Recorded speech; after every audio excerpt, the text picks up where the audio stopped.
மதுரை மீனாட்சி அம்மன் கோவில் புதிய உலக அதிசயங்கள் பட்டியலுக்கான பரிந்துரைக்கப்பட்ட இடமாக இருந்தது. இப்படி சிறப்பு வாய்ந்த மதுரையின் சிறப்பே கண்ணகிதான். இங்கே என் பள்ளி மாணவி தன் நடிப்பால் உங்களை மதுரைக்கே அழைத்து செல்ல வருகிறாள். நீதியை நிலைநாட்டிய சிலம்பு. முன்கதை சுருக்கம். பொருள் ஈட்டுவதற்காக மதுரை நகருக்கு கண்ணகியுடன் வருகிறான் கோவலன். அங்கு அவன் செய்யாத குற்றத்திற்காக மரண தண்டனை பெறுகிறான்.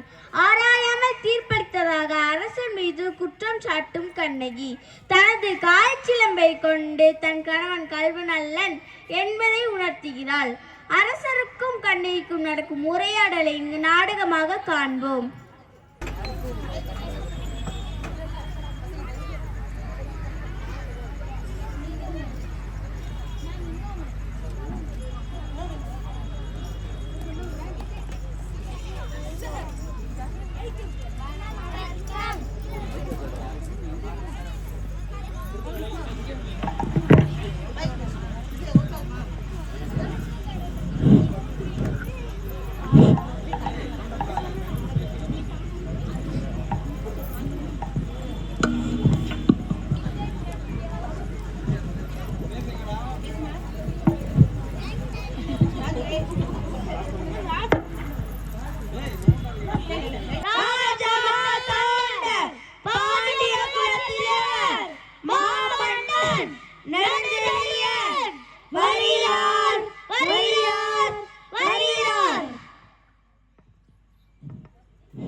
பாண்டியன் நெடுஞ்செழியனின் அரசவை கூடுகிறது.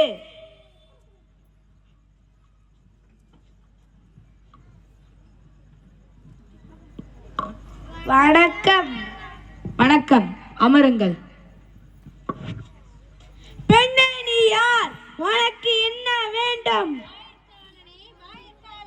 நீதி தவறிய கொடுங்கோல் மன்னனின் வாய்க்காவலனே, கணவனே வாயிற்காவலனே, நீதி தவறிய கொடுங்கோல் மன்னனின் வாயிற்காவலனே, கணவனை இழந்த பெண் ஒருத்தி கையில் தனி சிலம்புடன் உன்னை காண வந்திருக்கிறாள் என்று உன் மன்னனிடம் போய் சொல். மன்னனிடம் போய் சொல்.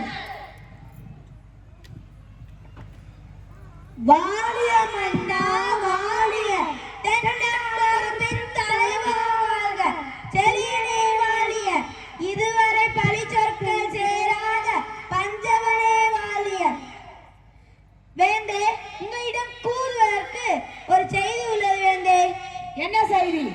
வேந்தே, தங்களை காண்பதற்கு ரௌத்ரத்துடன் பெண் ஒருத்தி நம் அரண்மனை வாசல் நிற்கின்றாள். அவள் பார்ப்பதற்கு காளி போல் இருக்கின்றாள். ஆனால் காளியும் அல்ல. அவள் பார்ப்பதற்கு துர்க்கை போல் இருக்கின்றாள். ஆனால் துர்க்கையும் அல்ல. அவள் பார்ப்பதற்கு பிடாரி போல் கோபம் பொங்கி நிற்கின்றாள். ஆனால் பிடாரியும் அல்ல. அவள் உங்களிடம் நீதி கேட்டு வந்திருப்பதாக தெரிகிறது மன்னா. நீ உள்ளே சென்று மன்னனை பார்க்கலாம். நீரழகும் கண்களுடன் என் முன்னேற்கும் நீயா?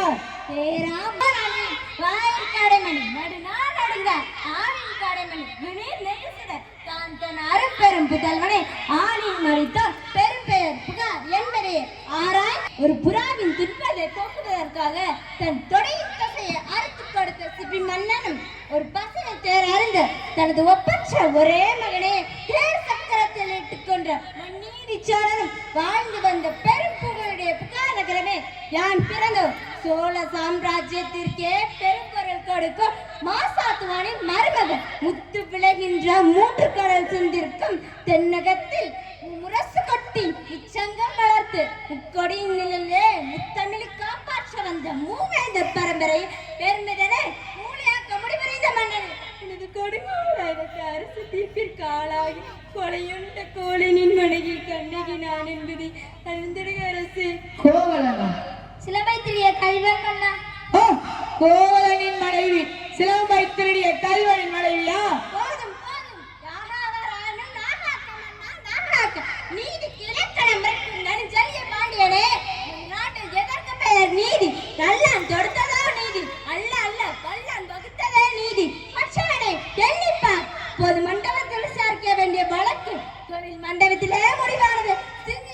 நன்றாக சிந்தியுங்கள். குற்றம் சாட்டப்பட்டவருக்கு மதிப்பு தராமல் வாழின் வேலை அவ்வளவு அவசர அவசரமாக நடைபெறுவாரே, இதற்கு பெயரா நீதி, இதற்கு பெயரா நேர்மை, இதற்கு பெயரா நியாயம், இதற்கு பெயரா அரசு, இதற்கு பெயரா அறம் காக்கும் மன்னன். ஆத்திரத்தில் உலரின் கண்ணை மூடி விடாதே கண்ணகி. கல்வனை கொல்வது கொடுங்கோல் அல்ல, அதுவே அரச நீதி. உன் கணவன் கையிலிருந்து சிலம்பு கோப்பல் தேவியின் சிலம்பு. அது கோப்பெருந்தேவியின் சிலம்பு அல்ல, கோவலனின் தேவியாம் கண்ணியின் சிலம்பு. நம்ப முடியாது என்னால். யார் நம்புவதற்கு? உன்னை யார் நம்ப சொல்கிறார்கள்? உன் மீது வழக்கு வந்தவள் நான்.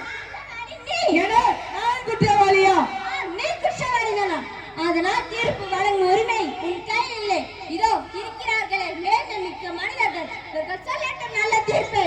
அதற்கு என்ன ஆதாரம்? இதோ இந்த சிலம்பு, இதற்கு இணையான மற்றொரு சிலம்பை தான் என் மனவாள நிற்க வந்தேன். பாவிகள் பழிகொன்று அவரை கொன்று குவித்து விட்டனர். அப்படியானால் தேவியின் இருக்கும் சிலம்பு அது ஒன்று என்னுடையது. அதற்கு என்ன அடையாளம்? அடையாளம் வேண்டுமா? 1000 கேள்விகள் என்னை கேட்டு உன்னை குற்றமற்றவனாக்கிக் கொள்ள துடிக்கிறாயே. இப்படி ஒரு கேள்வி என் மனவாளனை கேட்டிருந்தால் நீதி வலுவான் நெடுஞ்செழியன் என்ற பெயர் உனக்கு நிலைத்திருக்குமே.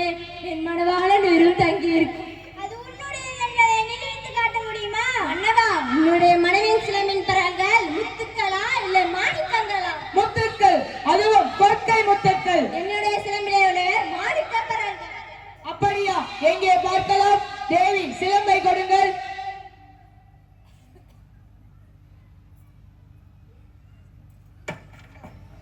இங்கு பார்த்தாயா முத்து பழங்களை? அடுத்த சிலம்பு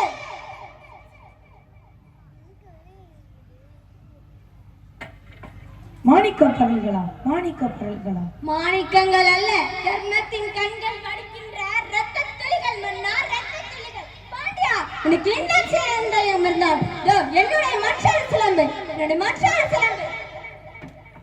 அமைச்சர்களே, அரண் கூர் மாற்றார்கள், இதற்கு என்ன பதில்? தலை தொங்கி விட்டதா? நீதி கலைந்து விட்டதா? நேர்மை மடிந்து விட்டதா?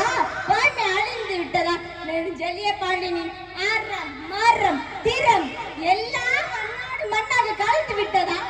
ஏன் இந்த வாட்டம்? தமிழகம் சிரிக்கிறது பாண்டியா, தமிழகம் சிரிக்கிறது. தலை குனிந்து நிற்பதை பார்த்து தமிழ்நாட்டின் மறையினால் திருக்குறள் கேலி பேசுகிறது பாண்டியா, கேலி பேசுகிறது. நீதி வழங்கும் செய்தி கேட்ட ஆணை சேனை 1000 எதிர்த்து எதிர்த்து வந்தால் செம்மாய்ந்து வழி நடத்தும் வீரம் எங்கே? கம்பீரம் எங்கே? வெற்றி தீர்ப்பார்கள் எங்கே? எங்கே? பொன்தொழில் செய்யும் கொல்லனின் பெயரை கேட்டு அறநெறி தவறிய நானோ அரசன்? இல்லை இல்லை, நானே கல்வன், நானே கல்வன். இதுவரை அறம் தவறாது குடிமக்களை காக்கும் என் ஆட்சி இன்று பெரும்பிழை செய்ததே. இனிமேல் எனக்கு எதற்கு வெண்வற்றை குடை? செங்கோல் தான் எதற்கு? இன்றோடு என் வாழ்நாள் அழியட்டும், ஆயுள் முடியட்டும். அரசே, அரசே, சாய்ந்த வெண்கொற்றை குடையை உயிர் கொடுத்து நிமிர்த்தி விட்டீர்கள். இனி என் உயிரும் தங்காது, என் உயிரும் தங்காது.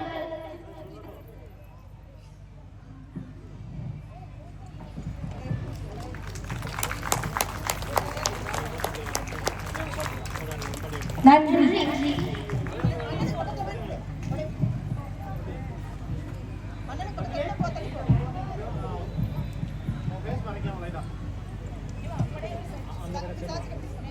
அந்த பொண்ணை தள்ளி நிற்கிறதுல அரவிந்து பொண்ணு சேர்ந்து தள்ளி சேர்ந்து